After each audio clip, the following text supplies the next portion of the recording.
కాసేపట్లో తెలంగాణ అసెంబ్లీలో ఇరిగేషన్ పై శ్వేతపత్రం, శాసనసభ వేదికగా మరింత పెరగనున్న వాటర్ ఫైట్. నేడు ఏపీలో పలు అభివృద్ధి పనులకు శ్రీకారం, వర్చువల్ గా ప్రారంభించనున్న సీఎం జగన్.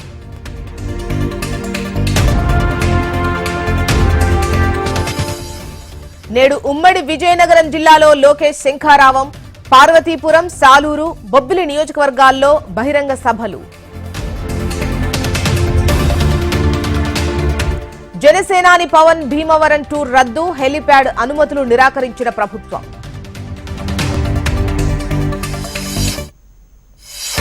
కొమరంభీం జిల్లా హీనా జిన్నింగ్ మిల్లు దగ్గర పత్తి రైతుల ఆందోళన, రాత్రి నుంచి పడిగాపులు కాస్తోన్న కొనుగోలు చేయడం లేదని రోడ్డుపై బైఠాయింపు.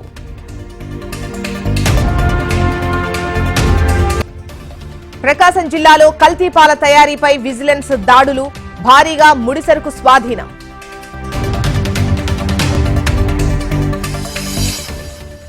తిరుపతి జిల్లా ఎల్లంపల్లిలో ఏనుగుల బీభత్సం, రైతుపై దాడి చేసిన గజరాజులు, పంటలు ధ్వంసం.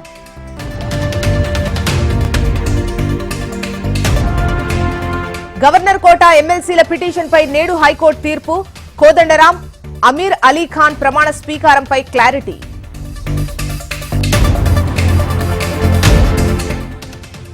విశాఖను కమ్మేసిన పొగమంచు, వాహనాల రాకపోకలకు తీవ్ర అంతరాయం.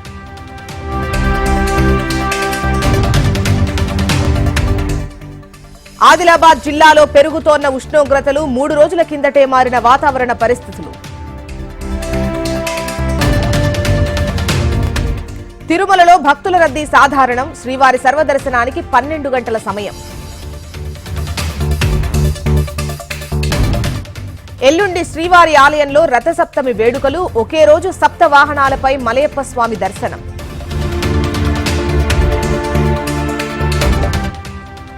నిర్మల్ జిల్లా బాసర సరస్వతి ఆలయానికి పోటెత్తిన భక్తులు, వసంత పంచమి సందర్భంగా అమ్మవారి దర్శనం కోసం క్యూ.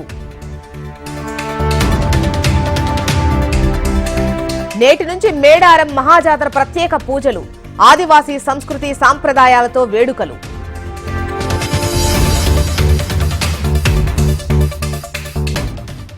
రెండో రోజు అబుదాబిలో ప్రధాని మోడీ పర్యటన, స్వామి నారాయణ్ ఆలయాన్ని ప్రారంభించనున్న మోడీ.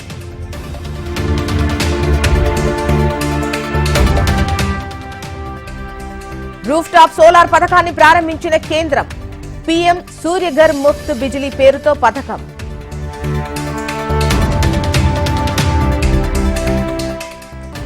రాజస్థాన్ నుంచి రాజ్యసభకు సోనియా గాంధీ, ఇవాళ జైపూర్లో నామినేషన్.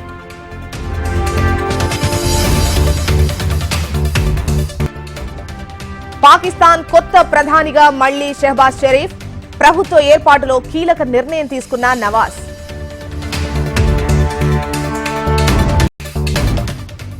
పాలస్తీనియన్లకు సాయం చేసే సంస్థలను తొలగించండి, ఐరాస ఏజెన్సీ కార్యాలయాలకు ఇజ్రాయెల్ హెచ్చరిక.